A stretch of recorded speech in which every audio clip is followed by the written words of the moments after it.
बिस्मिल्लाहिर्रहमानिर्रहीम। वक़ार जागो अवाम party YouTube channel. आज का मौजू है सोहेल आफरीदी और इमरान ख़ान की बहनें। तो पहले मैं इमरान ख़ान की बहनों के बारे में गुफ्तगू करूँगा। आप जानते हैं कि अलीमा ख़ान और उनकी दूसरी दो बहनें जो हैं वो इस वक्त अपने भाई के पीछे बार बार अडयाला जेल आती हैं और मुख्तलिफ़ किस्म के उस वक्त मसाइल वो फेस करती हैं।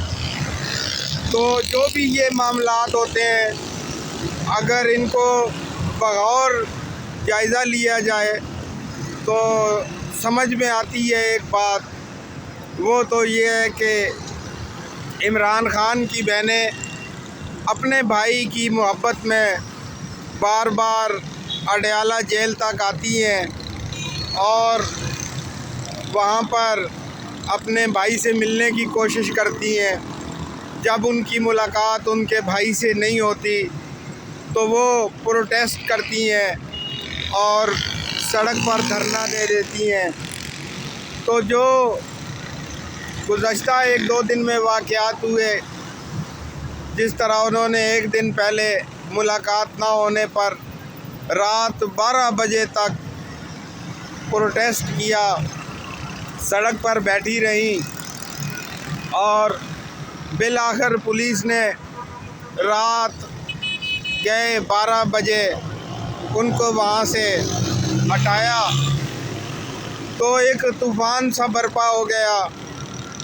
दरअसल वो बहनें तो अपनी मोहब्बत में आती हैं, सड़क पर बैठती हैं और उनको उठाने के लिए पुलिस को मुख्तलिफ़ हरबे इस्तेमाल करना पड़ते हैं, पानी छोड़ना पड़ता है रोड पर और आखिर में उनको वहाँ से हटाना पड़ता है। इस बारे में बहुत सारे सवालात हैं, बहुत सारी बातें हैं जो करने वाले करते हैं। कुछ लोग कहते हैं कि अलीमा ख़ान अपनी सियासत को आगे बढ़ाने के लिए ये सब कुछ कर रही हैं, लेकिन मेरा पॉइंट ऑफ व्यू ज़रा मुख्तलिफ है, क्योंकि मैं जानता हूँ कि अलीमा ख़ान को या उनकी बहनों को पाकिस्तान तहरीक-ए-इंसाफ का कोई भी ओहदा मिलने या किसी किस्म का कोई टिकट वगैरह मिलने का कोई भी चांस मौजूद नहीं है। तो फिर वो ऐसा क्यों कर रही हैं? कुछ तबसरा निगार कहते हैं कि वो इदारों की एजेंट हैं और वो ये सब कुछ मकबूलियत हासिल करने के लिए करती हैं, जभी तो उनके वारंट गिरफ़्तारी जारी होते हैं 20-20 बार, मगर वो पेश नहीं होती और उनको गिरफ़्तार भी नहीं किया जाता। तो मैं समझता हूँ कि उनको गिरफ़्तार इसलिए नहीं किया जाता कि शहबाज हुकूमत वो गलती नहीं करना चाहती जो इमरान हुकूमत ने मरीम नवाज़ को गिरफ़्तार करके की थी, जिसके नतीजे में मरीम नवाज़ एक लीडर बन गई और इस वक्त वज़ीर आला पंजाब हैं।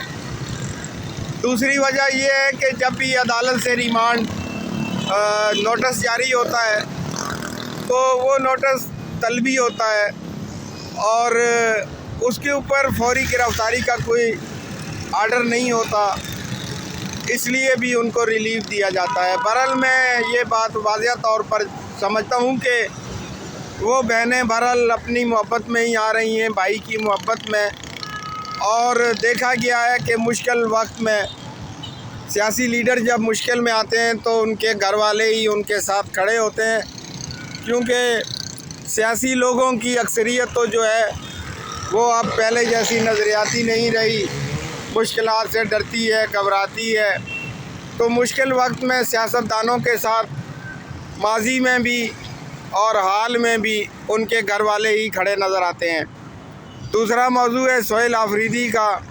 सोहेल आफरीदी साहब वज़ीर आला खैबर पख्तूनख्वा हैं, बहुत जाराना हिकमत अमली इख्तियार किए हुए हैं और उन्होंने कल हरीपुर हज़ारा में जो उमर अयूब साहब की एहलिया का इलेक्शन होने वाला है उसकी रैली से खिताब किया और बहुत सख्त अंदाज में इलेक्शन कमीशन और उसके एहलकारों को धमकियां दी और सख्त अल्फाज कहे कि अगर आपने हमारे हक़ में फ़ैसला ना दिया तो आप अगर रात के वक्त हमारे ख़िलाफ़ फ़ैसला करेंगे तो आप दिन नहीं देख सकेंगे, और अगर दिन के वक्त फ़ैसला करेंगे तो आप रात नहीं देख सकेंगे।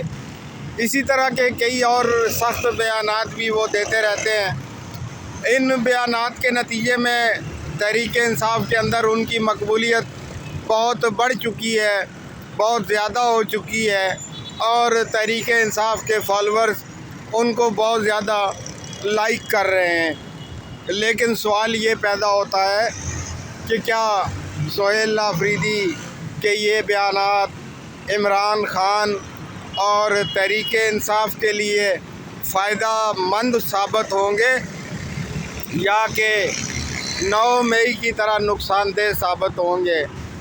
तो अभी तक जो भी अल्फाज उन्होंने अदा किए हैं, जो भी उन्होंने बातें की हैं, उसके नतीजे में उनकी मकबूलियत तो बढ़ रही है, लेकिन साथ साथ तहरीक-ए-इंसाफ़ और इमरान खान की मुश्किलात में भी इजाफ़ा होता हुआ नज़र आ रहा है। इस जाराना हिकमत अमली का कोई फ़ौरी तौर पर रिज़ल्ट निकलता हुआ नज़र नहीं आ रहा, और जब तक वो तहरीक-ए-इंसाफ़ के काफ़िले को इस जज्बाती अंदाज में लेकर आगे चलेंगे तो जो मौजूदा हालात हैं उसमें तो जो है वो नुकसानात के इम्कानात ज़्यादा हैं। बाकी पाकिस्तानी सियासत के अंदर किसी वक्त कोई भी अनहोनी हो सकती है, इस बारे में तो कुछ नहीं कहा जा सकता। लेकिन बहरहाल सियासत का हर तालिब इल्म या सियासत के बारे में मामूली मालूमात रखने वाला भी ये समझ सकता है कि इन बयानात से तहरीक-ए-इंसाफ़ की मुश्किलात में कोई कमी नहीं आने वाली। इन बयानात से तहरीक-ए-इंसाफ़ के फॉलोअर्स को तो सोहेल आफरीदी खुश करने में कामयाब हो रहे हैं।